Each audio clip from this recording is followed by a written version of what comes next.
ഞാനിപ്പോൾ ഇവിടെ സാധാരണ ആധ്യാത്മിക പ്രഭാഷണമൊന്നും ഞാൻ നടത്തുന്ന ആളല്ല. കാരണം ആധ്യാത്മിക വിഷയങ്ങളെ പറ്റി എനിക്കറിയാം, പക്ഷെ അത് പറയുന്ന ആളല്ല ഞാൻ. എനിക്ക് പറയുവാനുള്ളത്, നിങ്ങളുടെ ശിവരാത്രിയും അതിൻ്റെ ഉത്സവവും അതിൻ്റെ പ്രാർത്ഥനയും അതിൻ്റെ ചടങ്ങുകളും ഒക്കെ ശിവന് വേണ്ടിയാണോ നമുക്ക് വേണ്ടിയാണോ എന്ന ഒരു ചിന്ത വേണമെന്നതാണ്. സർവചരാചരങ്ങളെയും അടക്കി ഭരിക്കുന്ന ബ്രഹ്മാണ്ഡമൂർത്തിയായിരിക്കുന്ന ശിവൻ ഈ ഭൂമിയിൽ മാത്രമുള്ള മനുഷ്യർ മാത്രം വിചാരിച്ചിട്ട് ശക്തിപ്പെടുന്ന ആളാണോ? നമ്മൾ പ്രാർത്ഥിക്കാതിരുന്നാൽ ദുർബലപ്പെടുന്ന ആളാണോ? ഒന്നുമല്ല. നമ്മുടെ പ്രാർത്ഥനകളെല്ലാം എന്തിനാണ്? ശിവരാത്രി എന്താണ്? നമ്മുടെ അമ്പലങ്ങൾ പുതിയത് ഒരുപാട് വരുന്നു, പഴയതെല്ലാം കുറച്ചുകൂടി മെച്ചപ്പെടുന്നു. പണ്ട് BPL ലിസ്റ്റിൽപ്പെട്ട അമ്പലം ഉണ്ടായിരുന്നു നമ്മുടെ തൊടികൾ അമ്പലം. BPL ലിസ്റ്റിലായിരുന്നു, അറിയോ? തൊടികൾ അമ്പലത്തിൽ ദൈവം ആരാന്നാ എൻ്റെ മനസ്സിലുള്ള ധാരണ എന്നറിയോ? അവിടുത്തെ പൂജാരി എന്ന ഈശ്വരൻ പൂജാരിയാന്നാ എൻ്റെ ധാരണയായിരുന്നു. ചെറിയ കുട്ടിയായിരിക്കുമ്പോൾ കുറേ വിഡ്ഢിത്തങ്ങൾ വിശ്വസിക്കൂലേ? അന്ന് ഈ ടെലഗ്രാമിന് കമ്പി അടിക്കാന്ന് പറയാം. ഞങ്ങളെയൊക്കെ ചെറുപ്പത്തിൽ ഈ കമ്പി അടിക്കുക എന്ന് പറഞ്ഞാൽ ഇലക്ട്രിക് പോസ്റ്റിന്റെ മേലെ കയറിയിട്ട് ബടിയെടുത്ത് കമ്പി കടിക്കലാണ് കമ്പി അടിക്കൽ എന്ന വിചാരം. അതുപോലൊരു വിഡ്ഢിത്തമായിരുന്നു തൊടിക്കൽ അമ്പലത്തിലെ ഈശ്വരൻ അവിടുത്തെ പൂജാരിയാണ്. അതിൽ എന്നെ കുറ്റം പറയാൻ പറ്റും? അവിടുത്തെ പൂജാരിയുടെ പേര് ഈശ്വരൻ നമ്പൂതിരി എന്നാണ്. ഈശ്വരൻ നമ്പൂതിരി. ആ ഈശ്വരൻ നമ്പൂതിരി പിന്നീട് അവിടുന്ന് ദേവസ്വത്തിന്റെ ക്ഷേത്രമായതുകൊണ്ട് അവിടുന്ന് റിട്ടയർ ആയിട്ട് മാലൂർ പനക്കൾ അമ്പലത്തിലെ പൂജാരിയായിരിക്കുമ്പോൾ കുളത്തിൽ വീണ് മരിച്ചു. എന്നൊക്കെ എൻ്റെ ജീവിതത്തിൽ മറക്കാനാവാത്ത വല്ലാത്തൊരു സങ്കടം തോന്നിയതാണ്. എൻ്റെ അടുത്ത സുഹൃത്തായിരുന്നു പിന്നീട് ഈശ്വരൻ നമ്പൂതിരി. എൻ്റെ മനസ്സിൽ വിശ്വസിക്കാൻ പറ്റാത്തൊരു സംഭവം ഉണ്ടായി. കഴിഞ്ഞ ദിവസം ഇടുമ്പയിൽ ഒരു ഇസ്മായിൽ മരിച്ചുപോയി. തൊടിയിലത്തെ കച്ചവടക്കാരനായിരുന്നു. നമ്മുടെ നാട്ടിലെ ഒരേ ഒരു അനാദി പീടിയ ആ ഇസ്മായിലിന്റെ കടയായിരുന്നു. ഒരു ദിവസം എന്നോട് ചായപ്പൊടി വാങ്ങാൻ വേണ്ടി അമ്മ പീടിയയിലേക്ക് അയച്ചപ്പോൾ ഞാൻ കാണുന്ന ഒരു കാഴ്ച എനിക്ക് വിശ്വസിക്കാൻ പറ്റാത്ത ഞെട്ടിക്കുന്ന കാഴ്ചയായിരുന്നു.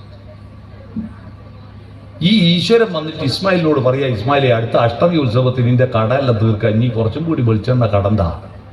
നാളെ ഭഗവാന് തിരികെത്തിക്കാൻ അങ്ങനെയില്ല. ആരോടാ പറയുന്നത്? ഇസ്മായിലിനോട്. പൈസയില്ല.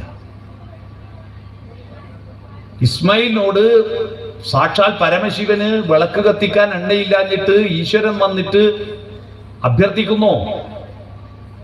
എനിക്ക് അതൊന്നും അങ്ങ് ഉൾക്കൊള്ളാൻ പറ്റാത്തൊരവസ്ഥയായിരുന്നു. ഇസ്മായിലിനെ ഞാൻ നോക്കുമ്പോൾ ഇസ്മായിൽ അകത്ത് പോയി ഒരു പ്രശ്നമില്ലാതെ എണ്ണ മുക്കിയിട്ട് അയാൾക്ക് കൊടുക്കുന്നു, അയാൾ പോകുന്നു. അപ്പോഴാണ് ഞാൻ മനസ്സിലായത് ഈശ്വരൻ വേറെ ഉണ്ട്. ഞാനിത് പറഞ്ഞത് അന്ന് വരുമാനമില്ലാത്ത ഇതുപോലുള്ള ക്ഷേത്രങ്ങൾ ഒരുപാടുണ്ടായിരുന്നു. എന്നാൽ ഇന്ന് അങ്ങനെയുണ്ടോ? എല്ലാ ക്ഷേത്രങ്ങളും ഗംഭീരമായ ചുറ്റമ്പലവും കൊടിമരവും അഗ്രശാലയും തടപ്പള്ളിയും ശ്രീകോവിലും വിഗ്രഹവും നമസ്കാര മണ്ഡപവും എല്ലാമായി. ഉത്സവങ്ങളും ഗംഭീരമാണ്, എല്ലാം ഗംഭീരമാകുന്നു. പക്ഷേ ഈ ഭക്തിയും ഈ പ്രാർത്ഥനയും അമ്പലങ്ങളും വളരുന്നതിന് ആനുപാതികമായി വളരേണ്ടത് വളരുന്നുണ്ടോ എന്ന് ഗൗരവതരമായി ഇവിടെ ഇരുന്ന് ചർച്ച ചെയ്യണം. ആ ചർച്ചയ്ക്ക് ഉത്തരമായിട്ടാണ് ഓം നമഃ ശിവായ എന്ന മന്ത്രം. അതിന്റെ ഉത്തരമായിട്ട് ഞാൻ അവസാനം പറഞ്ഞത്. 2 ദിവസമായിട്ട് നമുക്ക് പിടികിട്ടാത്ത ചെറുപ്പക്കാരുടെ മനസ്സിന്റെ പ്രഹേളികയായിരിക്കുന്ന ഒരു സംഭവം നിങ്ങൾ കണ്ടില്ലേ? ഒന്നിച്ച് കൂട്ടിയിട്ട് കൊണ്ടുപോകുന്ന, പള്ളിയിൽ കൊണ്ടുപോകുന്ന, ബിരിയാണിയുമായി കൊടുക്കുന്ന, സ്നേഹിക്കുന്ന ജ്യേഷ്ഠൻ സ്വന്തം അനുജനെ 14 വയസ്സുള്ള ഒരു ചെക്കനെ ചുറ്റിക്ക് കൊണ്ട് തലങ്ങും വിലങ്ങും തലക്കടിച്ച് കൊന്നു. ആ കൊല്ലപ്പെടുന്ന, ഞാൻ കൊന്നതല്ല, കൊല്ലപ്പെടുന്നത് വരെ ആ അനുജന് എന്തിനാ ഏട്ടാ എന്നെ അടിക്കുന്ന എന്ന് ഉത്തരം കിട്ടാതെ ആ പിഞ്ചു കുഞ്ഞ് മരിച്ചുപോയ അവസ്ഥ നിങ്ങൾ അറിയിക്കൂ. എന്തിനാ ഏട്ടാ എന്നെ കൊല്ലുന്നത്? അറിയില്ലല്ലോ ആ കുട്ടിക്ക്. അച്ഛന്റെ അമ്മേനെ കൊന്നുമായിരുന്നു ആ ചെക്കൻ. അച്ഛന്റെ അനുജനെ കൊന്നു, 5 ആളെ കൊന്നു. എന്നിട്ട് സ്വയം പോയിട്ട് പോലീസ് സ്റ്റേഷനിൽ പോയിട്ട് ഞാനിങ്ങനെ കൊന്നിട്ടുണ്ടെന്ന് വിവരം കൊടുക്കുക. പെട്ടെന്നുള്ള ക്ഷോഭത്തിൽ ഒരാൾ തമ്മാമിൽ അടിക്കുമ്പോൾ ചിലപ്പോൾ ചത്തുപോയെങ്കിൽ നമുക്ക് കണക്കൂട്ടാം. ഇത് പോയി കൊല്ലുന്നു, അവിടെ നിന്ന് കൊന്നതിന് ശേഷം വേറൊരു സ്ഥലത്ത് പോകുന്നു സ്കൂട്ടറിൽ, അവിടെ പോയി കൊല്ലുന്നു, എല്ലാം കൊന്നിട്ട് പോയി. എന്താണ് മനുഷ്യന്റെ മനസ്സ്? നമ്മുടെ ഇത്രയും ദൈവങ്ങളും ഇത്രയും അമ്പലങ്ങളും ഇത്രയും പ്രാർത്ഥനകളും പള്ളികളും ആരാധനാലയങ്ങളും ഉണ്ടായിട്ടും എന്തേ നമ്മുടെ മനുഷ്യന്റെ മനസ്സുകളിൽ പുഴുക്കളരിച്ച് നടക്കുന്നു? ആ പുഴുക്കൾ എങ്ങനെയാണ് എവിടെയാണ് പോകുന്നതെന്ന് അറിയുന്നില്ല. ആ പുഴുക്കൾക്ക് പറ്റിയ വിധത്തിൽ പുതിയ പാട്ടുകൾ ഉണ്ടാവുന്നു അല്ലേ? നമ്മുടെ കുട്ടികളുടെ മനസ്സിൽ പുഴുക്കൾ അരിച്ചു നടക്കുന്ന കുട്ടികൾ ഞാൻ ഇനി പാടുന്ന പാട്ട് കേൾക്കുമ്പോൾ തുള്ളും. ആ പാട്ട് ഒരു ഗാനമേളയിൽ ഒരു പാട്ടുപാടും ഒരാള്, സ്നേഹഗായികേ നിൻ സ്വപ്നവേദിയിൽ ഗാനോത്സവമെന്നു തുടങ്ങും, ആനന്ദഗാനോത്സവമെന്നു തുടങ്ങും, നിൻ പ്രേമപൂജതൻ നിർവൃതി പുഷ്പങ്ങൾ നിത്യവും നാണണിയും എന്ന് പാടുമ്പോ കുട്ടികൾ ചെറുപ്പക്കാർ കൂവലോട് കൂവല്. പാട്ട് നിർത്തിയിട്ട് കട്ട ചോര കൊണ്ട് ജ്യൂസ് അടിച്ച് സോഡാ സർബത്ത് ഇല്ലൂമിനാട്ടി എന്ന് പറഞ്ഞപ്പോ പിള്ളേർ തുള്ളാൻ തുടങ്ങി. നോക്കൂ, നമ്മുടെ പുരാണങ്ങളിൽ ചോര കുടിച്ച കുംഭകർണനെ പോലുള്ള രാക്ഷസന്മാരുടെ കഥകൾ നമ്മൾ കേട്ടിട്ടുണ്ട്. പക്ഷെ ഒരു കുംഭകർണനും കട്ട ചോര കൊണ്ട് ജ്യൂസ് അടിച്ച് സോഡാ സർബത്ത് ഉണ്ടാക്കിയിട്ടില്ല. പേനാ കത്തി കൊണ്ട് ഹരിശ്രീ വിദ്യാരംഭം കുറിച്ചവനെ നിന്നെ പടച്ചവന് 10ൽ 10 മാർക്ക്. കോവിഡ് കാലത്ത് വീട് കയറിയവനെ, അരി വാങ്ങി കൊണ്ട കൊടുത്തവനെ, ആളുകൾക്ക് വേണ്ടിയിട്ട് കിറ്റു വിട്ടിട്ട് സേവിക്കാൻ പോയവനെ, ശവസംസ്കരിക്കാൻ പോയവനെ നിന്നെ പടച്ചവന് 10ൽ 10 മാർക്ക് എന്നല്ല, കത്തി കൊണ്ട് വേറെയാളെ പള്ളക്ക് വിദ്യാരംഭം കുറിച്ചവനെ നിനക്ക് 10ൽ 10 മാർക്ക്. ആവേശ സിനിമയിലെ ഇപ്പോഴത്തെ പാട്ടാണ്. ആ പാട്ട് കേട്ടിട്ട് 27 സ്കൂളിൽ ഇക്കൊല്ലം കത്തിക്കുത്തുണ്ടായി. അറിയോ? നമ്മുടെ വിദ്യാലയങ്ങളിലെ കുട്ടികളെല്ലാം പണ്ടത്തെ പാറ്റി നല്ലോണം വിവരമുള്ള കുട്ടികളല്ലേ, നല്ലോണം പഠിക്കുന്നില്ലേ? ഒരു സ്കൂളിലെ കുട്ടിയെ, തന്റെ കൂടെ പഠിക്കുന്ന കുട്ടിയെ മലത്തി കിടത്തിയിട്ട് അവന്റെ ശരീരത്തിൽ കോമ്പസ് കൊണ്ട് കുത്തി മുറിവേൽപ്പിച്ചിട്ട് അവിടെയെല്ലാം മുളക് പൊടി തേക്കുന്നത് വീഡിയോയിലെടുത്ത് പോസ്റ്റ് ചെയ്യുന്നു. വയനാട്ടില് തലപ്പുഴയിൽ രാധ എന്ന് പറയുന്ന കാപ്പിക്കുരു പറിക്കാൻ പോകുന്ന ഒരു സ്ത്രീയെ ഒരു കടുവ കൊന്നു. അല്ലേ, കടുവ കൊന്നു. ഭയങ്കരമായ ഹർത്താലൊക്കെ നടത്തിയില്ലേ അവിടെ?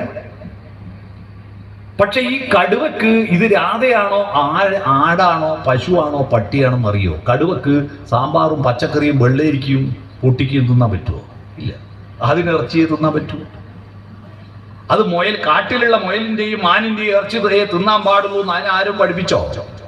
അതിന് ഇറച്ചിയുള്ളത് മുയലും മാനും പട്ടിയും മനുഷ്യനും എല്ലാം കണക്കാ. ആരുടെ ശരീരത്തിലെ ഇറച്ചി അത് തിന്നും. അത് രാധയാണ്, റേഷൻ കാർഡ് പേരുള്ള ആളാണ്, സ്കൂളിൽ പോയി പഠിച്ച ആളാണെന്നും അതിനറിയില്ല. അത് തിന്നും. അത് പ്രകൃതി നിശ്ചയിച്ചതാണ് ഇറച്ചി തിന്നാൻ. കേരളത്തിൽ കഴിഞ്ഞ വർഷം 2024 വന്യമൃഗങ്ങൾ കൊന്നത് വരെ എത്ര എന്നൊരു കണക്കെടുത്ത് നോക്കി. വന്യമൃഗങ്ങൾ കൊല്ലപ്പെട്ട മനുഷ്യരെത്ര? 66 പേരാണ് കൊല്ലപ്പെട്ടത്. 66 പേര്. 66 ആളെ കൊന്നോന്ന് ഞാൻ നോക്കി. എന്നിട്ട് പിന്നെ ഏത് ആനയാണോ കടുവയാണോ കൊന്നോന്ന് നോക്കുമ്പോഴാണ് അതിൽ 46 പേരും കൊല്ലപ്പെട്ടത് പാമ്പ് കടിച്ചിട്ടും കടന്നലും തേനീച്ചയും കുത്തിയിട്ടുവാ. അത് കാട്ടിൽ പോയിട്ടല്ലല്ലോ. പാമ്പ് ഓടി വന്ന് കടിച്ചതല്ല, ചവിട്ടിപ്പോയിട്ട് കടിച്ചതാ. പാമ്പ് കടിച്ചിട്ടും കടന്നലും പായ്തേനീച്ചയും കുത്തിയിട്ട്. കഴിഞ്ഞ ആഴ്ചയും കൂടി ആഴ്ചയിൽ ഒരാൾ മരിച്ചല്ലോ, തേനീച്ച കുത്തിയിട്ട്. 46 ആൾ. 20 ആളെയാണ് ആനയും കടുവയും പുലിയും കരടിയും കാട്ടുപോത്തും കൂടി കൊന്നത്. 20 ആള് മാത്രം. ഞാൻ എന്നിട്ട് വേറെ ഒരു കണക്കെടുത്ത് നോക്കി. 2024 കേരളത്തിൽ മനുഷ്യമൃഗങ്ങൾ കൊന്നത് 301 ആളെയാണ്. 301 ആളെ. കടുവ കൊന്നത് തിന്നാനാണ്. ഈ 301 ആളെ കൊന്നത് തിന്നാനാണോ? നിങ്ങൾ ആലോചിച്ചു. ഇത്രയും ദൈവ ആരാധനയും പ്രാർത്ഥനയും എല്ലാ വണ്ടിയിലും ദൈവമേ മുത്തപ്പൻ എല്ലാം പ്രാർത്ഥിക്കുമ്പോഴും എന്തേ കൊലപാതകത്തിന് കുറവില്ല?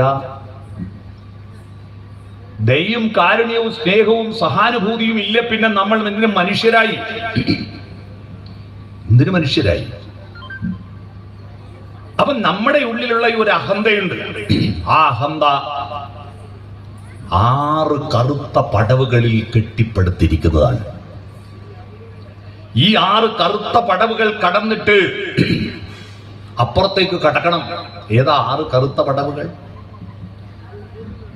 1 കാമം, 2 ക്രോധം, 3 ലോഭം, 4 മോഹം, 5 മതം, 6 മത്സര്യം. നിങ്ങൾ ഭക്തനാണോ? ഈ 4 കറുത്ത പടവുകൾ, 6 കറുത്ത പടവുകൾ കടന്ന് പടിയാറും അവിടെ ചെല്ലുമ്പോൾ ശിവനെ കാണാവും ശിവശംഭോ. ഈ പടവുകൾ കടക്കണം. 1 കാമമാണ്. കാമം എന്ന് പറയുന്ന ഒരു തെറ്റല്ല. കാമം ഉണ്ടായത് കൊണ്ടാണ് നമ്മൾ ഉണ്ടായത്, നമുക്ക് മക്കൾ ഉണ്ടായത്. ഇല്ല, കാമം ഇല്ലെങ്കിൽ ഇതൊന്നും ഉണ്ടാവില്ല.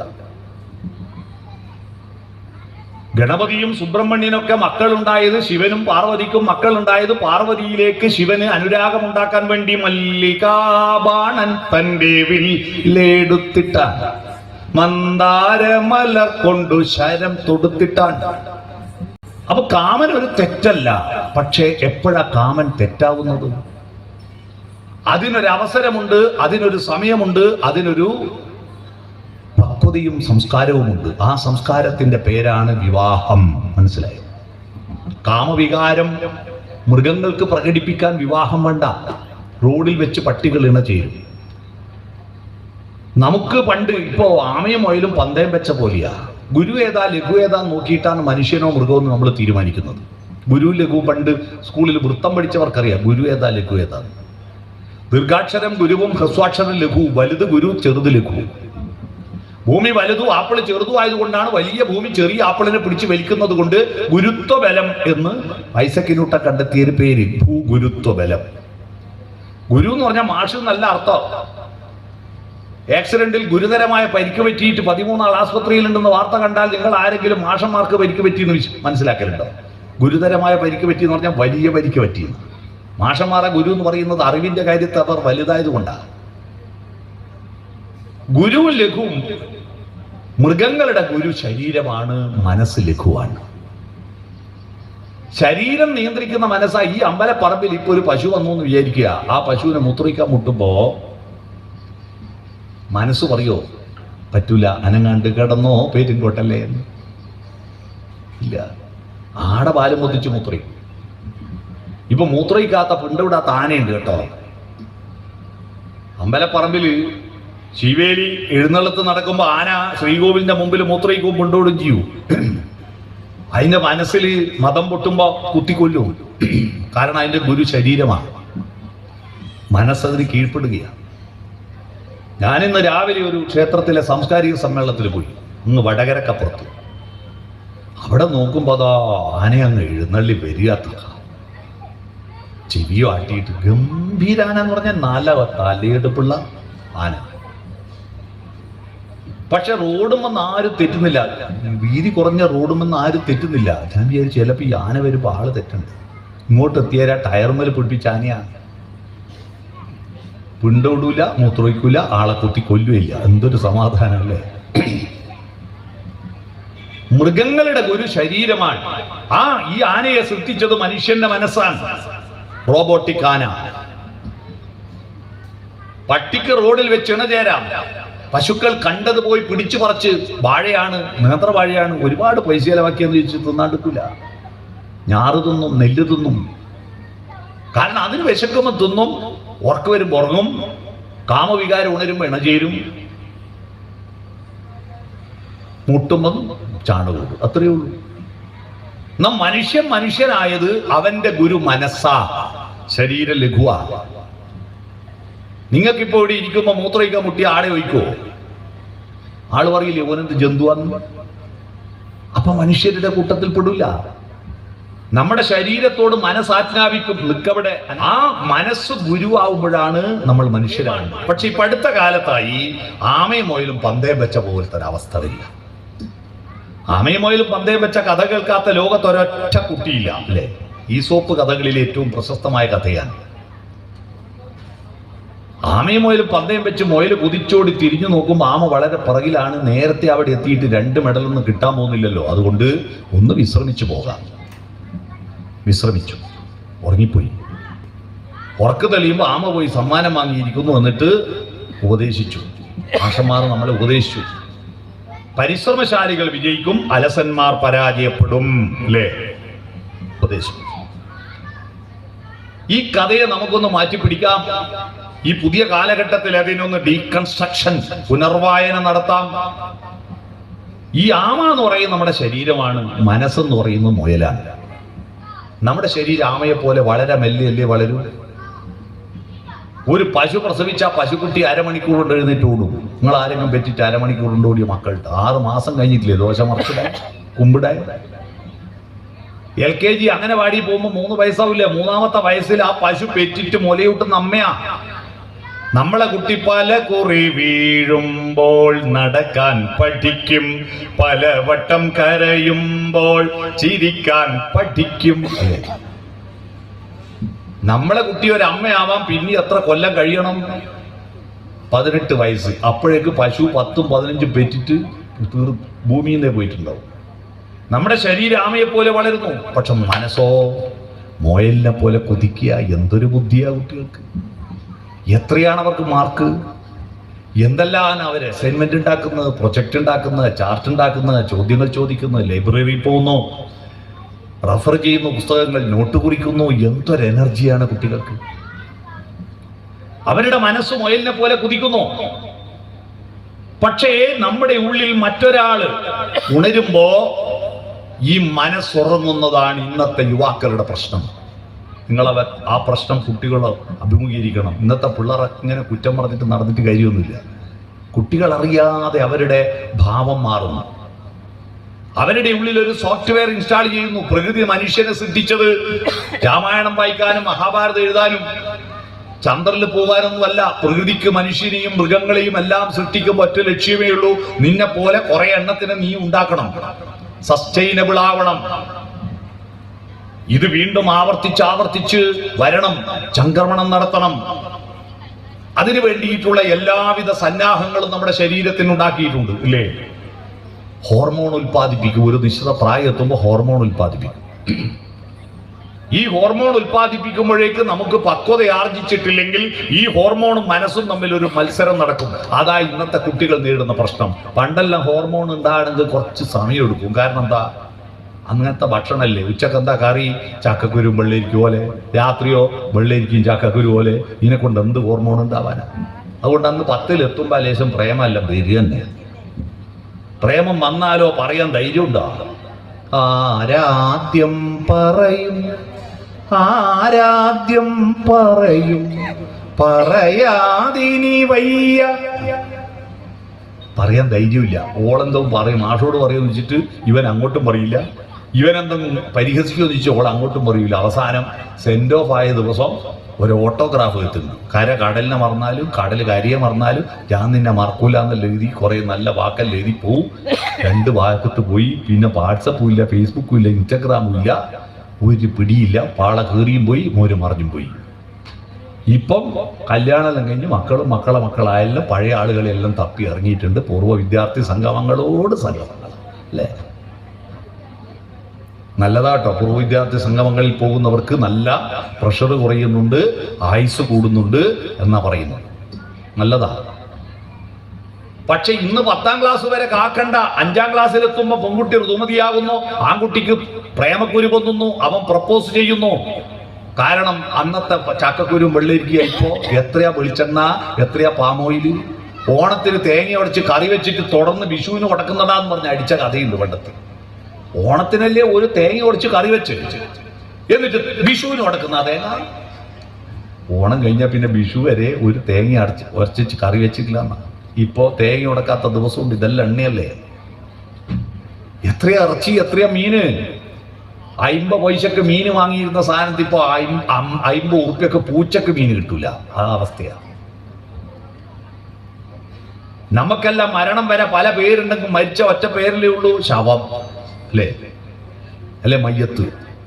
എന്നാ കോഴിക്ക് മരിക്കുന്നവരെ ഒറ്റ പേരേ ഉള്ളൂ. കോഴി മരിച്ച 28 പേരാ. Chicken kebab, chicken kadai, pepper chicken, ginger chicken, chicken 65, chicken പറന്നടിച്ചത്, ഇത് മുഴുവൻ പിള്ളേർ തിന്ന. അവന്റെ ഉള്ളിൽ ഡബിൾ സ്ട്രോങ്ങിൽ ഈ ഹോർമോൺ ഉണ്ടാവുമ്പോണ്ടല്ലോ, ആ ഹോർമോണിനെ മറികടക്കാൻ ആവശ്യമായ മനസ്സിന്റെ വേഗത കൂട്ടിക്കൊടുക്കാനുള്ള സാമൂഹ്യ കുടുംബ സാഹചര്യങ്ങൾ നമ്മുടെ നാട്ടിലില്ലാത്തത് കൊണ്ടാണ് നമ്മുടെ യുവാക്കൾ മയക്കുമരുന്നിനും മദ്യത്തിനും കഞ്ചാവിനും വൃത്തികേടിനും പിന്നിൽ നിൽക്കുന്നത്. അതാണ് പൊടിപാറിയിട്ട് വയസ്സ് തികഞ്ഞിട്ടില്ലെങ്കിൽ പൊടിപാറ്റിയിട്ട് ഞാൻ കാർ ഓടിക്കും, നീ ആരടാ പറയാനെന്ന് പറഞ്ഞിട്ട് വീഡിയോ പിടിക്കുന്നു. മനസ്സിലായോ? അവന്റെ ഹോർമോണാണ് അവനെ നിയന്ത്രിക്കുന്നത്. അവന്റെ ഹോർമോണാണ്. അവന്റെ മനസ്സുറങ്ങിപ്പോയി. ആ പ്രായത്തിൽ ഏടുന്നെങ്കിൽ ഒരു ചെക്കനൊന്ന് ചിരിച്ചു കാണിച്ചാൽ മതി. ചിരി കണ്ടാൽ അത് മതി, ഒരു മൊഴി കേട്ടാൽ അത് മതി. 2 ആഴ്ച ഉറക്കുണ്ടാവില്ല. പോയി ആമ പോയി.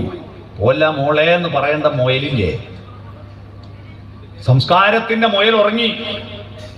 പോറ്റി വലുതാക്കി അച്ഛനെയും അമ്മേനെയും കരയിച്ചിട്ട് അവരുടെ കണ്ണീർ തോണിയിലാണോ നിന്റെ കണ്ണീർ പുഴയിലാണോ നിന്റെ പ്രേമത്തോണി ഇറക്കേണ്ടത് എന്ന് ചോദിക്കാൻ മനസ്സുണ്ടോ? മറ്റുള്ളവരുടെ സ്നേഹവും അച്ഛനമ്മമാരുടെ സ്നേഹവും തമ്മിലൊരു വ്യത്യാസമുണ്ട്, അറിയില്ലേ? മറ്റെല്ലാവരും നമ്മളെ കണ്ടതിന് ശേഷമാണ് സ്നേഹിച്ചത്. അച്ഛനമ്മമാർ നമ്മളെ സ്നേഹിക്കാൻ തുടങ്ങിയത് ജനിക്കുന്നതിന് 6-8 മാസം മുമ്പ് നമ്മളെ സ്നേഹിക്കാൻ തുടങ്ങിയവരല്ലേ അച്ഛനമ്മമാർ, നമ്മുടെ മുഖം കാണുന്നതിന് മുമ്പ്. ആ അമ്മയുടെ കണ്ണീരിന്റെ പ്രയാസത്തിൽ നിന്റെ ജീവിതത്തിന്റെ സുഖം പടുത്തുയർത്തിയിട്ട് നിനക്ക് എന്ത് നേട്ടമാണടോ എന്ന് പറയാനുള്ള സംസ്കാരത്തിന്റെ മുയൽ ഉറങ്ങി. ആമ പോയി. 1 കൊല്ലം കഴിയുമ്പോൾ ട്രോഫിയും വാങ്ങി വരൂ. ആമ ഒന്നിനെ എടുത്തിട്ട് വരും. എൻ്റെ അമ്മ മോൻ കഞ്ചാവേന് ഞാൻ ഇപ്പൊ എന്നാ ചെയ്യേണ്ടതെന്ന് പറഞ്ഞു. ഇത് വ്യാപകമാവുന്നു. ഞാൻ പ്രണയത്തിനെതിരല്ല. പ്രണയം ഈ പ്രപഞ്ചത്തിൽ ഏറ്റവും മധുര മനോഹരമായ വികാരമാണ്. പക്ഷെ ആ പ്രണയം സാംസ്കാരികമായ പരിപ്രേക്ഷ്യമില്ലാതെ പ്രകടിപ്പിക്കുന്നത് മൃഗീയമായ കാമമാണ്. മനുഷ്യനും തമ്മിൽ ശാരീരിക വീഴ്ച നടത്തുന്നതിന് മുമ്പുണ്ടാവേണ്ട സാംസ്കാരിക ബന്ധനമുണ്ട്. ആ സാംസ്കാരിക ബന്ധനമാണ് നൂലിൽ കെട്ടിയിട്ട് താലി കെട്ടുന്നത്. 2 ഹൃദയങ്ങൾ ചേരണം, 2 ആത്മാക്കൾ ചേർന്നിട്ടേ ശരീരങ്ങൾ ചേരാവുന്ന. എന്റെ മനസ്സും നിന്റെ മനസ്സും തമ്മിൽ പൊരുത്തപ്പെടുത്തിയിട്ട് നിന്റെ ആ മനസ്സിന്റെ ആഴങ്ങളിലേക്ക് എന്റെ ഹൃദയത്തെ ചേർത്ത് വെക്കുന്നതാണ് സ്വർണത്തിൽ താലി ഉണ്ടാക്കുന്നത്. ഹൃദയമാണ് താലി. ആ താലി ഹൃദയത്തോട് ചേർത്ത് വെക്കുന്നു. ഹൃദയത്തിൽ ചേർത്ത് വെക്കുമ്പോ താലി ഭർത്താവിന്റെ ഹൃദയം പിടിച്ചു പറിച്ചാല് ചത്തുപോകുന്നതുകൊണ്ടാ സ്വർണത്തിലാക്കിയിട്ട് ഇവിടെ വെക്കുന്നു. ഇവിടെ ഫെവിക്വിക്കിലും ഫെവിക്കോളും ഒട്ടാത്തത് കൊണ്ടാ നൂലുമ്പ് കെട്ടിക്കകത്ത് കെട്ടുന്നത്. ഭർത്താവിന്റെ ഹൃദയമാണ് ഈ താലി. ഇതറിയാത്ത പൊട്ടന്മാരാണ് വലിയ മാല വാങ്ങി കോർക്കുന്നത്.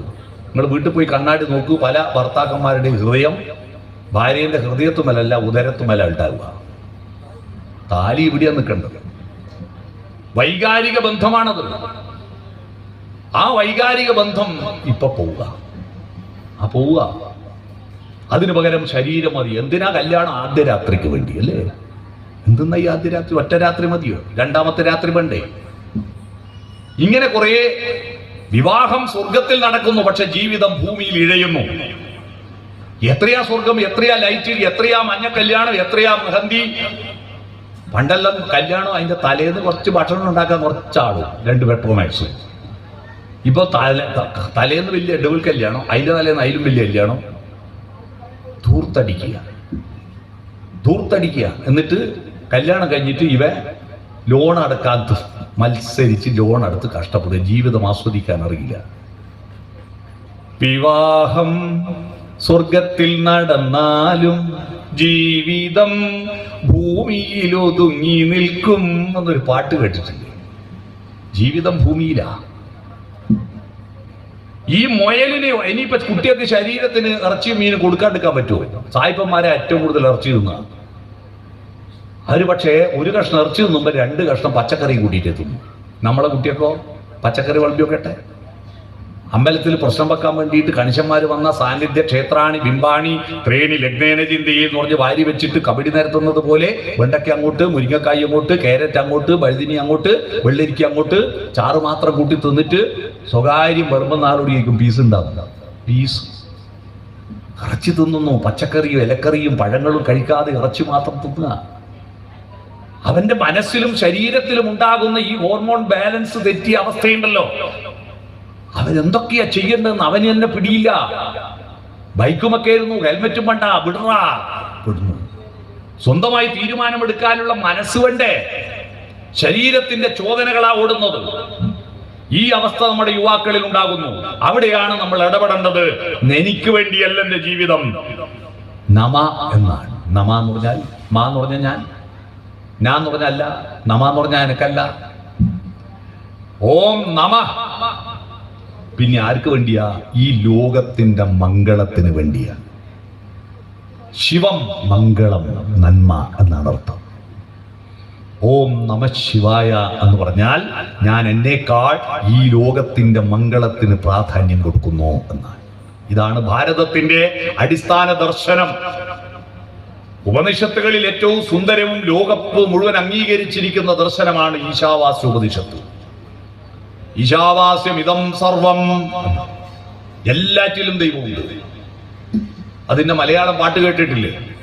മണ്ണിലും വിണ്ണിലും തൂണിലും തുരുമ്പിലും ദൈവമിരിക്കുന്നു, അവൻ കരുണാമയനായി കാവൽ വിളക്കായി കരളിലിരിക്കുന്നു എന്നുള്ള പാട്ട് കേട്ടിട്ട്. ആ ശ്ലോകത്തിന്റെ 4-ാമത്തെ വരി അറിയാമോ? 4-ാമത്തെ വരി തേന തെക്തേന ഭുഞ്ചീത, നിന്നാൽ ത്യജിച്ചുകൊണ്ട് ഭുജിക്കുക, കൊടുത്തിട്ട് തിന്നുക എന്ന്. പണ്ടത്തെ ആള് ഭക്ഷണം കഴിക്കുമ്പോൾ നുള്ളിച്ചാടുന്ന കണ്ടില്ല. നമ്മൾ പറഞ്ഞു കൊതി കൂടുന്നാണ്. അല്ല, ഉറുമ്പിനൊക്കെ കൊടുക്കണം. ഒരു ഉറുമ്പിനെങ്കിലും ഭക്ഷണം കഴിച്ചിട്ടേ നീ കഴിക്കാവൂ. കാരണം നിങ്ങൾ കഴിക്കുന്ന ഭക്ഷണം നീ പൈസ കൊടുത്ത് വാങ്ങിയതായിരിക്കും. ഈ പൈസ പ്രകൃതി തന്നതല്ല, നമ്മൾ ഉണ്ടാക്കിയ കടലാസ. നമ്മളാണ് ഈ പൈസക്ക് മൂല്യം നിശ്ചയിച്ചത്, പ്രകൃതിയല്ല. നീ കഴിച്ച ഭക്ഷണത്തിന്റെ ഊർജം കൊടുത്ത സൂര്യനാണ്. ആ ഭക്ഷണത്തിന് ആ നെല്ല് മുളപ്പിച്ചു കൊടുത്തത് മണ്ണാണ്. ആ മണ്ണിൽ ജലവും ലവണം കൊണ്ട് അതിനെ അരിയുണ്ടാക്കി കൊടുത്തത് ഈ മണ്ണിലെ ലവണങ്ങളാണ്. അതിന് കാറ്റേറ്റ് വെയിലേറ്റ് വിളയിച്ചത് ഇതൊക്കെ പ്രകൃതിയാണ്. ഇതൊന്നും നമ്മളതല്ല. കൃഷി നഷ്ട എന്ന് പറയുന്ന കുറെ ആളുണ്ട് കണ്ടിട്ട്. ഞാൻ പറയട്ടെ, ഒരു പയർമണി നട്ടാൽ അതിലെ ചെടിയിൽ മിനിമം 25 വാള് പയറുണ്ടാവില്ലേ? കൂടത്തെ ഒരു പയറിന്റെ ചെടിയിൽ 25 വാള് ഉണ്ടാവില്ലേ? എല്ലാവരും കൃഷിക്കാരൻ. ഒരു വാള് പയറില് ഒരു 10 മണിയും ഉണ്ടാവില്ല. അപ്പൊ 25 വാളിൽ 250 മണി ഉണ്ടാവില്ലേ? ഒരു പയർമണി നട്ടാൽ 250 മണി തിരിച്ചു തരുന്നത് നഷ്ടാണോ? 1 ഉറുപ്പ്യ ചെലവഴിച്ചിട്ട് ബിസിനസ് നടത്തിയിട്ട് 250 ഉറുപ്പ്യ ലാഭം കിട്ടുന്ന വേറേതും ബിസിനസ് ഉണ്ടോ? ഇല്ല. ഈ കൃഷിയാണ് മനുഷ്യനെ സംസ്കാരത്തിലേക്ക് നയിച്ചതെന്നറിയണം. അതാണ് കൾച്ചർ സംസ്കാരമാണ്. ജീവന്റെ ഉൽപ്പത്തിയുടെയും വികാസത്തിന്റെയും ചരിത്രം നിങ്ങൾ അറിയണം. അതാണ് ദശാവതാര കഥകൾ. ജീവൻ ഉണ്ടായത് വെള്ളത്തിലാ. ആദ്യത്തെ അവതാരം മത്സ്യമല്ലേ? ദേവി കന്യാകുമാരി എന്ന് പറഞ്ഞൊരു സിനിമയുണ്ട്. ആ സിനിമയിൽ മാധുരി പാടിയ മനോഹരമായ ഒരു പാട്ടുണ്ട്. ആ പാട്ട് കണ്ണാ എന്ന് പറഞ്ഞൊരു പാട്ട് കേട്ടിട്ടുണ്ടോ? പണ്ടത്തെ പാട്ടുകൾ ഗംഭീരായിരിക്കും, പക്ഷെ അതിന്റെ രംഗം മഹാ അവധായിരിക്കും. പക്ഷെ ഈ പാട്ട് നല്ല രസമുള്ള രംഗമാണ്. എനിക്ക് ഏറ്റവും ഇഷ്ടപ്പെട്ട പാട്ട് യേശുദാസ് പാടിയ ഒരു പാട്ടുണ്ട്. ആറാട്ടിനാനകൾ എഴുന്നള്ളി ആഹ്ലാദ സമുദ്രം അല തല്ലി, ആറാട്ടിനാനകൾ എഴുന്നള്ളി ആനന്ദ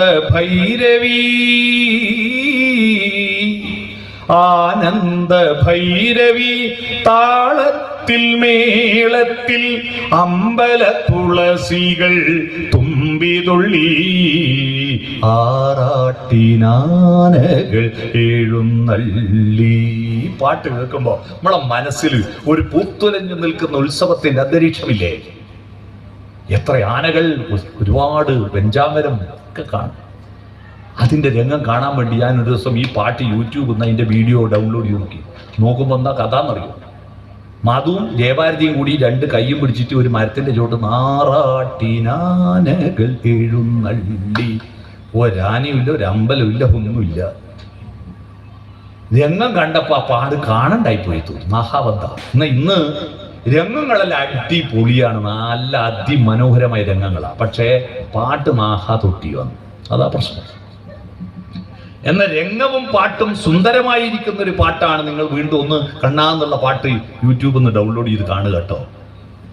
ഒരു കടലിലൂടെ തോണിക്ക് പകരം പണ്ട് കട്ടമരം എന്ന് പറയുന്നൊരു സാധനമുണ്ട്, ഇങ്ങോട്ടറിയില്ല, കന്യാകുമാരി ഭാഗത്ത് ഈ മരങ്ങൾ ഉണക്കിയിട്ട് ഇങ്ങനെ തോണി പോലെ ആക്കിയിട്ട് ആ കട്ടമരം തുഴഞ്ഞിട്ടൊരു പെണ്ണ് കണ്ണാലിലെ കണ്ണാ പാലാഴിത്തീരയിലൊഴുകും ആലിലെ കണ്ണാ ഞാനൊരു കന്നിമുക്കുവ പെണ്ണ് എന്റെ തോണിയിലെ പൊന്നു വേണോ പൊന്ന് എന്ന് പറഞ്ഞൊരു പാട്ടുണ്ട്. ആ പാട്ടിലൊരു അനുപല്ലവി എന്താണെന്നറിയോ?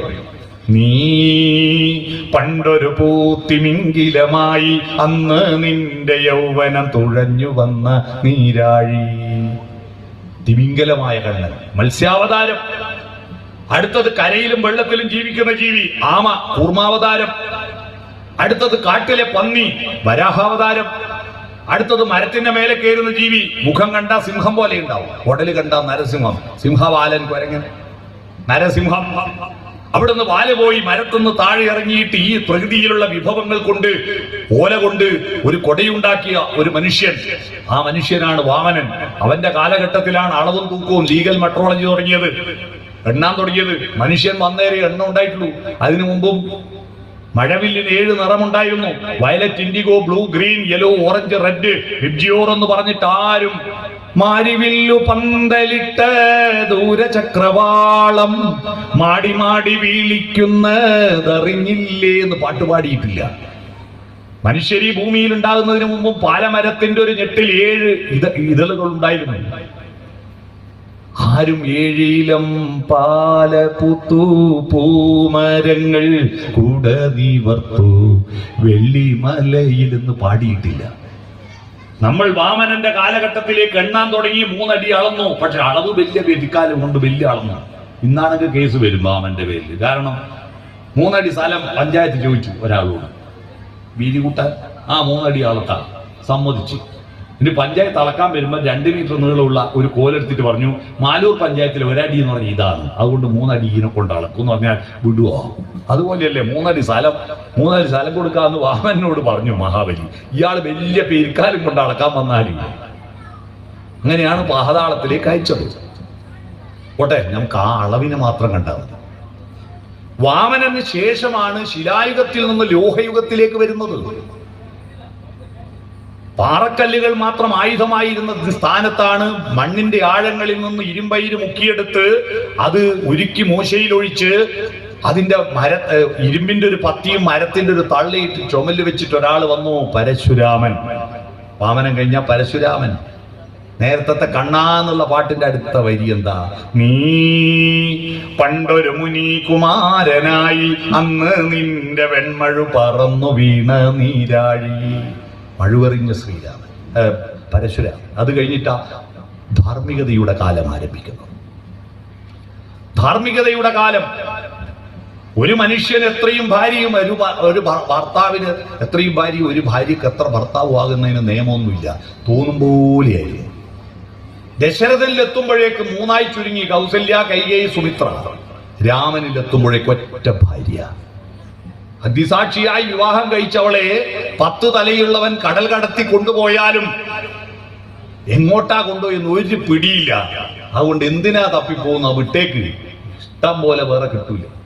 രാമൻ രാജകുമാരനാണ്, സുന്ദര കളയപരനാണ്. ഒന്ന് മാട്രിമോണിയിൽ കൊടുത്തെങ്കിൽ 1000കണക്കിന് പ്രപ്പോസൽ രാമന് കിട്ടുമായിരുന്നു. വേറെ നോക്കിയോ രാമൻ? ഇല്ല. താൻ വിവാഹം കഴിച്ചിരിക്കുന്ന പെണ്ണിനെ 10 തലയുള്ളോ കടൽ കടത്തി കൊണ്ടുപോയാലും അവളെ തിരിച്ചു കൊണ്ടുവരുമെന്ന് പറഞ്ഞിട്ട് കടൽ കടന്നപ്പുറം പോയിട്ട് 10 തലയുള്ളവനെ കൊന്നിട്ട് തിരിച്ചു വന്ന വിവാഹബന്ധത്തിന്റെ മൂല്യമാണ് രാമായണത്തിന്റെ കഥ. ഒന്ന് പറഞ്ഞ് രണ്ടാമത്തേന് ദേഷ്യം വന്നിട്ട് ഞാൻ എന്റെ പുരക്ക് പോന്നാന്ന് പറഞ്ഞിട്ട് ആടെ നപ്പാട് വക്കീലിനെ കണ്ട് പിടിച്ചോ ഡൈവോഴ്സ് അയക്കുന്നതല്ല. മനസ്സിലായോ? വിവാഹബന്ധത്തിന്റെ മൂല്യം അത് വെറും ഒരു തമാശ കളിയല്ല. ഇപ്പൊ ചില പെൺകുട്ടികൾ പറയാം കല്യാണമേ വേണ്ട, പിന്നെന്താ ലിവിങ് ടുഗദർ. ഈ താലി കെട്ടിയിട്ടുള്ള കല്യാണം മാംഗല്യം തന്തുനാനേന. തന്തു എന്ന് പറഞ്ഞാൽ താലി, പിന്നെ വെക്കേണ്ടി ലിവിങ് ടുഗദറിന്റെ കുട്ടികൾ അനാഥ മന്ദിരത്ത് പോറ്റാൻ വേണ്ടിയിട്ട്, മനസ്സിലായോ? കാരണം പറയങ്ങാട്ട് കൊണ്ടാക്കിയാൽ അവിടെ പ്രായമുള്ളവരെ എടുക്കും, കുഞ്ഞുമക്കളെ എടുക്കില്ല. എന്തൊരവസ്ഥയാണ്! ഈ രാമായണം വായിക്കുമ്പോൾ ഇന്ത്യയിലെ മൂല്യം മക്കൾക്ക് പറഞ്ഞു കൊടുക്കണ്ടേ? ഞാൻ 2 മാസം മുമ്പ് കുവൈത്തിൽ ഒരു പരിപാടിക്ക് പ്രസംഗിക്കാൻ പോയി. ആടി എത്തിയപ്പോൾ എല്ലാ രാജ്യക്കാരും എന്നെ ഇങ്ങനെ തുറിച്ചു നോക്കുക. ഞാൻ വിളിച്ചു, അന്ന് എന്തോ കുഴപ്പമുണ്ടോ? നോക്കുമ്പോ വേറെ ഒന്നുമല്ല, അവരാടെ മുണ്ട് കണ്ടിട്ടില്ല. മലയാളികൾ ആടെ ഉണ്ട്, പക്ഷെ ഒറ്റ റൂമിലല്ലാണ്ട് പുറത്തിറങ്ങുമ്പോൾ പേന്റെ ഉടുക്കും. ഞാൻ മുണ്ട് കൊടുത്തിട്ട് എല്ലാ രാജ്യക്കാരുടെയും ഒരു ടീ പാർട്ടിയിൽ പങ്കെടുക്കാൻ പോയപ്പോൾ അവരിങ്ങനെ മുണ്ട് നോക്കി, അവർക്ക് ഇഷ്ടപ്പെട്ടു, അവർ സെൽഫിയെല്ലാം എടുത്തു. അവർക്ക് അത്ഭുതം എന്താന്ന് പറഞ്ഞാൽ അതെങ്ങനെ അവിടെ നിൽക്കുന്നു എന്നത്, ഇടത്തോട്ടും വലത്തും അവിടെ കുത്തിയിട്ട് അവിടെ നിൽക്കുന്നുണ്ട്. അതെന്നാ സൂത്രം. ഏറ്റവും വലിയ തമാശ, ഞാൻ അവിടെ ഒരു താമസിച്ച ഹോട്ടലിൽ ഒരു സ്വിമ്മിംഗ് പൂൾ ഉണ്ടായിരുന്നു. അവിടെ കുളിക്കാൻ ഇറങ്ങുമ്പോൾ ഞാൻ ഡ്രസ്സ് മാറ്റുമ്പോൾ ആ സകലയാളും തുറച്ചു നോക്കുന്നു. എന്താണെന്നറിയോ? അവരെല്ലാം റൂമിൽ കയറിയിട്ട് ഡ്രസ്സ് മാറിയിട്ട് സ്വിമ്മിങ് ഡ്രസ്സ് മാറ്റി ഇട്ടിട്ടേ പുറത്തിറങ്ങും. ഞാൻ ആടുന്ന് തന്നെ ഉടുക്കൽ വയ്ക്കൽ ഒരേ സമയത്ത് ചെയ്യും. അതെന്നാന്ന് അവർക്കറിയില്ല. ഒന്ന് അയച്ചിട്ടിട്ടേ അവർക്ക് വേറെ ഒന്നും എടുക്കാൻ പറ്റും. നമ്മൾ തോർത്ത് ചുറ്റിയാടെ പിടിച്ചിട്ട് മുണ്ട് ചൊട്ടി വലിക്കുന്ന പരിപാടിയില്ലേ, ആ സാങ്കേതിക വിദ്യ അവർക്കറിയില്ല. ഇത് ഉടുക്കൽ വയ്ക്കൽ ഒരേ സമയത്ത് നടത്തും. അതിലൊരു കാനഡക്കാരൻ എന്നെ വന്ന് പരിചയപ്പെട്ടു. I'm from India. India where? Kerala എന്ന് പറഞ്ഞപ്പോൾ അയാൾ എന്നെ കെട്ടിപ്പിടിച്ചു. You are from the land of Kathakali. കഥകളിയുടെ നാട്ടുകാരാ. 5 ലക്ഷം ഉറുപ്പിക മുടക്കിയിട്ട് എല്ലാ കൊല്ലം അയാള് കോട്ടക്കൽ കഥകളി യോഗത്തിന് കഥകളി കാണാൻ വരും. രണ്ടാമത്തെ കാര്യം അയാൾ പറഞ്ഞു, വായനയ്ക്ക് വേണ്ടി 1 മാസം നീക്കി വെച്ച നാട്ടുകാരല്ലേ നിങ്ങൾ? ഞാൻ പെട്ടെന്ന് വായിക്കാൻ എല്ലാവരും 1 മാസം നീക്കി വെക്കുന്നു. ഞാൻ ഞെട്ടിപ്പോയി. അതൊന്ന് പെട്ടെന്ന് എനിക്ക് ഓർമ്മ വന്നു, രാമായണം കർക്കിടക മാസം. അതെ അതെ അതെ, യെസ് യെസ് യെസ് എന്ന് പറഞ്ഞു. അയാൾ കൈപിടിച്ച് കുലുക്കി. നമ്മളെ സത്യം നമുക്കറിയാലോ. കർക്കിടക മാസം വായിക്കുന്ന ആള് കർക്കിടകം 31-ാം തീയതി ഇത്യധ്യാത്മരാമായണേ ഉമാമഹേശ്വര സംവാദേ യുദ്ധകാണ്ഡം സമാപ്തം എന്ന് പറഞ്ഞ് പൂട്ടിയാ പിന്നെ അടുത്ത 11 മാസം ഒരക്ഷരം വായിക്കാത്ത ടീമാണ് ഇവിടെ അധികവും. അതുപോലെ വായിക്കുന്നുണ്ടെങ്കിലോ ആ വീട്ടിലുള്ള ഏതെങ്കിലും കുട്ടിയൊക്കെ അതിന്റെ അർത്ഥം പറഞ്ഞു കൊടുക്കുവോ, കഥ പറഞ്ഞു കൊടുക്കുവോ? അമ്പലത്തിൽ ഒരാൾ വായിക്കുന്നുണ്ടാവും, കമ്മിറ്റി പ്രസിഡന്റ് വരെ അവിടെ വന്നിരുന്ന് കേൾക്കുവോ? ഇല്ല. ആര് കേൾക്കാനാ? രാമായണ പാരായണത്തിന്റെ മൈക്ക് ദൈവത്തിനെ കൊള്ള വെക്കൂ. ദൈവം ഇത് കേട്ടിട്ട് നന്നായിക്കോട്ടെ എന്ന് വിചാരിച്ചിട്ട്. രാമായണം കേട്ടിട്ട് ദൈവത്തെ നന്നാക്കാൻ ആണോ? ഭാര്യാഭർത്തൃ ബന്ധം മാത്രമല്ല, അച്ഛനും മോനും തമ്മിലുള്ള ബന്ധം. ദശരഥൻ രാമനെ അഭിഷേകം നടത്താൻ വേണ്ടി തീരുമാനിച്ചിട്ട് തലേ ദിവസം വിളിച്ചു പറഞ്ഞു. രാമൻ കുരുത്തോലെല്ലാം തൂക്കിയിട്ട് ബാൻഡ് സെറ്റിൽ ഏൽപ്പിച്ച് പോയി കിടന്നുറങ്ങിയ രാത്രിക്ക് കൈകൈ പറ്റിച്ചല്ലോ. കൈകേയിനെയും കൊണ്ട് പണ്ട് യുദ്ധത്തിന് പോകുമ്പോ, ദേവാസുര യുദ്ധത്തിന് പോകുമ്പോ ദശരഥന് 10 രഥങ്ങൾ ഒരുമിച്ച് നയിക്കുന്ന ശക്തിയുള്ളത് കൊണ്ട് ഇയാളെ ആർക്കും തോപ്പിക്കാനാവില്ല. അപ്പോഴാണ് കൈകേയി തേർത്തട്ടിൽ നിന്ന് കാണുന്നത് ചക്രം, രഥത്തിന്റെ ചക്രം പിടിപ്പിച്ചിരിക്കുന്ന ആ തണ്ടിന്റെ മേലെ വലത്തുഭാഗത്ത് ചക്രം ഊരിപ്പോവാതിരിക്കാൻ ഒരു ആണി ഇടുവല്ലോ കുത്തനെ. ഈ ആണി ഊരിപ്പോയിരിക്കും. ചക്രം ഊരി പുറത്തേക്ക് തള്ളിപ്പോയാൽ രഥം നിൽക്കും. രഥം നിന്ന് അപ്പ ദശരഥനെ കൊല്ലും. ദശരഥനോട് ഇത് പറഞ്ഞാൽ അയാളെ തിരിഞ്ഞു നോക്കിയിട്ട് ആണി ഇടുമ്പോഴേക്ക് അയാളെ കൊല്ലും. കയ്യൈ ഒന്നും നോക്കാണ്ട് തന്റെ ബെരലാട് ആണിക്ക് പകരം ബെരലാടെ വെച്ചു കൊടുത്ത് പിന്നെ ബെരലുമ്മൽ കറങ്ങി യുദ്ധത്തിൽ ജയിച്ച് വിജയശ്രീലാളിതനായിട്ട് ദശരഥൻ തിരിഞ്ഞു നോക്കുമ്പോൾ കയ്യൈ ഇങ്ങനെ കുടുങ്ങി കിടക്കുന്നു. എന്താ പറ്റി? ഓടി വന്ന് പിടിച്ച് വലിച്ചു നോക്കുമ്പോൾ പാറാട് നീമ്പി അടക്ക പോലെ കൊണ്ട് തോലെല്ലാം പോയിട്ട് ബെരല്. ആകെ പ്രശ്നം. കയ്യൈ രക്ഷപ്പെടുത്തിയ കണ്ടിട്ട് ഇഷ്ടമുള്ള 2 വരം ചോദിച്ചു എന്ന് പറഞ്ഞു. കയ്യൈ പറഞ്ഞു, എനിക്കിപ്പോൾ ഒന്നും ആവശ്യമില്ല ഭഗവാനെ, ആവശ്യമുള്ളപ്പോൾ ഞാൻ ചോദിക്കാം, ഇപ്പൊ തൽക്കാലം അക്കൗണ്ടിൽ ഇട്ടോ. അങ്ങനെ 2 വരവുണ്ട് അക്കൗണ്ടിൽ. ആരുടെ? കൈകേയിന്റെ അക്കൗണ്ടിൽ ദശരഥൻ കൊടുക്കുന്നത്. രാമനെ രാജാവാക്കാൻ തുടങ്ങുന്നതിന്റെ തലേ ദിവസം ഈ വിവരം അറിഞ്ഞിട്ട് കൈകേയി പറഞ്ഞു, ആ 2 വരം ഇപ്പൊ കിട്ടണം. ആ വരം എന്താ? അതിന്റെ പലിശയ്ക്ക് കൂട്ടുപലിശ അടക്കാതെ എനിക്ക് കൊടുത്തത്. എന്ത്? ഭരതനെ രാജാവാക്കണം, രാമനെ കാട്ടിലേക്കണം. ദശരഥൻ ബോധം കെട്ട് വീണു. കുറച്ച് കഴിഞ്ഞ് ബോധം വന്നപ്പോ എന്നെ എടുത്ത് രാമന്റെ കൊട്ടാരത്തിലേക്ക് കൊണ്ടുപോകാം. രാമനോട് പറഞ്ഞു, രാമാ പറ്റി, ഇതാ ഭാര്യക്ക് എന്തെങ്കിലും കൊടുക്കണമെന്ന് വിചാരിച്ചാ പിന്നേക്ക് വെക്കാണ്ട് അന്നേരം കൊടുത്ത് സബൂറാക്കണം, പിന്നേക്ക് വെച്ച ആപത്താന്ന് പറയുന്നത്. മനസ്സിലായോ? അതുകൊണ്ട് രാമനോട് ദശരഥൻ പറഞ്ഞു, എനിക്ക് വേണമെങ്കിൽ കൈകേയിയുടെ ആവശ്യം നിഷേധിക്കാം. പക്ഷേ ദശരഥൻ മരിച്ചാലും സത്യം മരിക്കരുത്. സത്യം ചെയ്തവനാണ്, സത്യവ്രതനാണ്. ദശരഥൻ സത്യത്തെ ലംഘിച്ചു എന്ന പ്രശസ്തി വേണ്ടായിരിക്കും, കുപ്രശസ്തി വേണ്ട. അതുകൊണ്ട് എനിക്ക് വേറെ നിവൃത്തിയില്ല. പക്ഷെ നിനക്കൊരു കാര്യം ചെയ്യാം, നീ ക്ഷത്രിയനാണ്. ക്ഷത്രിയന് രാജ്യ ആയുധവും ശക്തിയും പ്രധാനമാണ്. നീ ഒരു കാര്യം ചെയ്യൂ, എന്നെ പിടിച്ച് കാരാഗൃഹത്തിലെടുക്കും, എന്നിട്ട് നീ അഭിഷേകം നടത്തണം. അപ്പൊ രാമൻ പറഞ്ഞു, അച്ഛാ 3 തരം മക്കളുണ്ട്. അറിയാവോ അച്ഛന്? ഒന്ന്, താതകാര്യമനാജ്ഞപ്തമാകിലും മോദേന ചെയ്യുന്ന പുരുഷനുത്തമൻ. അച്ഛൻ അനാജ്ഞപ്തം, ആജ്ഞാപിക്കാതെ തന്നെ അച്ഛന്റെ മനസ്സിലുള്ള ആഗ്രഹം സന്തോഷത്തോടെ നിർവഹിക്കുന്ന മകനാണ് ഉത്തമപുത്രൻ. 2, താതൻ നിയോഗത്താൽ ചെയ്തടങ്ങുന്നവൻ മധ്യമപുത്രൻ എന്നറിഞ്ഞാലും അച്ഛൻ പറഞ്ഞിട്ട് ചെയ്യുന്നവൻ മധ്യമപുത്രനാണ്. 3, താതൻ നിയോഗിക്കലും ഇക്കാര്യം എന്നാലെ കർത്തവ്യമല്ലെന്ന് വെച്ചടങ്ങുന്നവൻ. അച്ഛൻ പറഞ്ഞിട്ടും എനിക്കിത് ചെയ്യാൻ പറ്റില്ലെന്ന് പറയുന്നവൻ ആരായിരിക്കും? നിങ്ങളെ മനസ്സിൽ ഏതാ വാക്ക് വരുന്നത്? പറയാണ്ട് ചെയ്യുന്നവൻ ഉത്തമൻ, പറഞ്ഞിട്ട് ചെയ്യുന്നവൻ മധ്യമൻ, പറഞ്ഞിട്ടും ചെയ്യാത്തവനോ ആരായിരിക്കും? നിങ്ങളെ മനസ്സിൽ വരുന്നുണ്ടെന്നത് ഉത്തമൻ, മധ്യമൻ, അധമൻ എന്നല്ലേ തോന്നുന്നത്? അധമൻ എന്നല്ല പറയുന്നത് രാമൻ. എന്താണെന്നറിയോ? അത്തരം മക്കളെ പിത്രോർ മലമെന്ന് ചൊല്ലുന്ന സ്വത്തുക്കൾ എന്നാണ്. പിതാവിന്റെ മകനല്ല, അത് മലമാണെന്നാണ്. നമ്മളെല്ലാം വീട്ടിൽ എത്ര മലമുണ്ടെന്ന് പോയിട്ടൊന്ന് കണക്കെടുത്ത് നോക്കിയാട്ടെ. അതാണ് അച്ഛനും മകനും തമ്മിൽ, ജ്യേഷ്ഠനും അനുജനും തമ്മിൽ, ജ്യേഷ്ഠത്തെയും അനുജനും തമ്മിൽ, അനുജത്തെയും ജ്യേഷ്ഠനും തമ്മിൽ ഓരോ ബന്ധങ്ങളുടെയും മൂല്യങ്ങൾ അറിയുമ്പോണ്ടല്ലോ, അത് മാത്രം പറയാൻ ഒരു 2 മണിക്കൂർ വേണം. അത്ഭുതങ്ങളാണ്. കുടുംബജീവിതത്തിന്റെ ആർദ്രതയും രാഷ്ട്രബന്ധങ്ങളുടെ ധാർമ്മികതയുമാണ് രാമായണ കാവ്യം നമ്മളോട് പറയുന്നത്. അത് കഴിഞ്ഞിട്ടോ രാമന് ശേഷം വന്ന ദൈവമാരാ? അവിടെയാണ് വേദാന്തം പ്രസംഗിക്കണം, ഗോതമ്പം കൃഷി ചെയ്യണം. ബലരാമൻ. ആരാ ബലരാമൻ? ഹലായുധൻ. ഹലമെന്താ? കലപ്പ. കലപ്പയന്തിയവൻ. കാളിന്തി നദിയിൽ അണകെട്ടിയിട്ട് കലപ്പ കൊണ്ട് ചാല് കീറി കനാല് കീറിയിട്ട് അമ്പാടിയിലേക്ക് ആദ്യം വെള്ളം എത്തിച്ച് കൃഷി ചെയ്ത ഇറിഗേഷൻ വകുപ്പ് മന്ത്രിയും കൃഷി വകുപ്പ് മന്ത്രിയാണ് ആര്? ബലരാമൻ. വേദാന്തം പ്രസംഗിച്ച പോരാ, നമ്മുടെ കുട്ടികളോട് പറയണം, ആർട്ടിഫിഷ്യൽ ഇന്റലിജൻസിൽ അരി ഉണ്ടാക്കാൻ പറ്റുമോ? www.com MD നടിച്ച മസാല ദോശ ഡൗൺലോഡ് ആവോ? ദൈവത്തിനെ തപസ് ചെയ്യാൻ പോയ ആട്ടിടയന്റെ കഥ കേട്ടിട്ടുണ്ടോ? ഒരു പാട്ടുണ്ടല്ലോ, ചെമ്പക പൂങ്കാവനത്തിലെ പൂമരച്ചോട്ടിൽ പണ്ടൊരിക്കലൊരാട്ടിടയൻ തപസ്സിരുന്നു. വിണ്ണിൽ നിന്നും വന്നിറങ്ങിയ ഭഗവാനപ്പോൾ ഒരു ചന്ദനത്തിൻ മണി വീണ അവനു നൽകി. അന്ന് വീണയാ നൽകി, ഇന്നാണെങ്കിൽ ആൻഡ്രോയിഡ് ഫോൺ അത് കൊടുക്കുക അല്ലേ?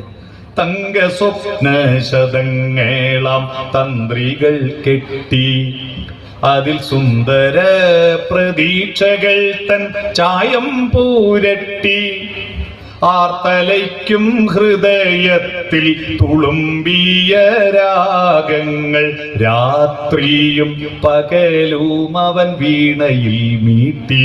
ഇപ്പൊ പിള്ളേരല്ലേ രാവും പകലും വീണയിൽ മീട്ടലല്ലേ ഞാൻ പറഞ്ഞ സാധനത്തില്?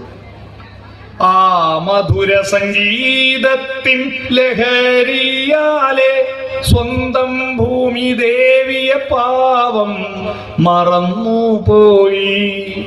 ശ്യാമളമാം ഭൂമിയാകെ പാഴ്മരുവായി മാറിപ്പോയി. പാവമപ്പോൾ പശിയാലെ പാട്ടു നിർത്തി. ഭൂമി മരുഭൂമിയായി, ഒന്നും പണിയെടുക്കാൻ പറ്റും. ഇപ്പൊ വിശപ്പ് വന്നപ്പോ പാട്ട് നിർത്തി. കാത്തു നിൽക്കും വയലിൽ തൻ കലപ്പയൂന്നി സ്വന്തം വേർപ്പു കൊണ്ടു വിതയ്ക്കുവാൻ അവനിറങ്ങി. എന്നുമെന്നും സമൃദ്ധിതൻ പൊന്മണികൾ വിളയിക്കാൻ മന്നിതിന്റെ മകനായിട്ടവനിറങ്ങി. മണ്ണിൽ പണിയെടുക്കും. അതാണ് ബലരാമന്റെ കഥ. അത് കഴിഞ്ഞിട്ടാണ് പിന്നെ സർഗാത്മകതയുടെ അവതാരം.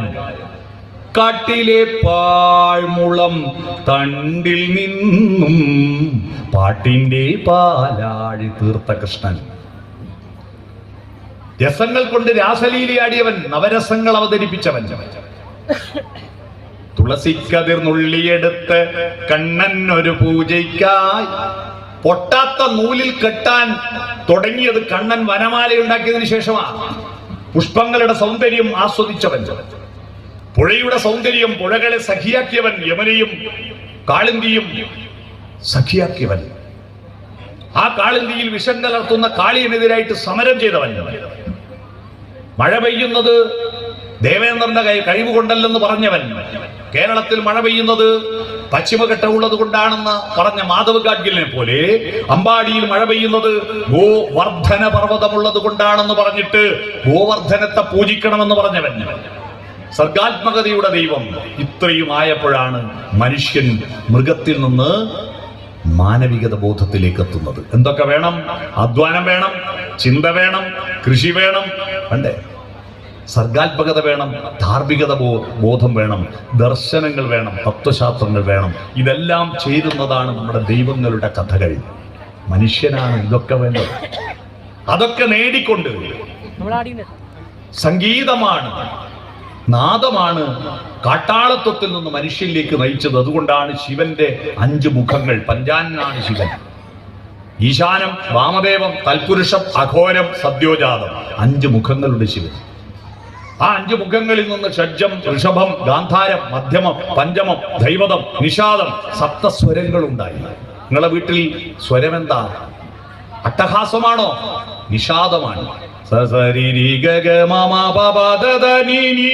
നിഷാദം.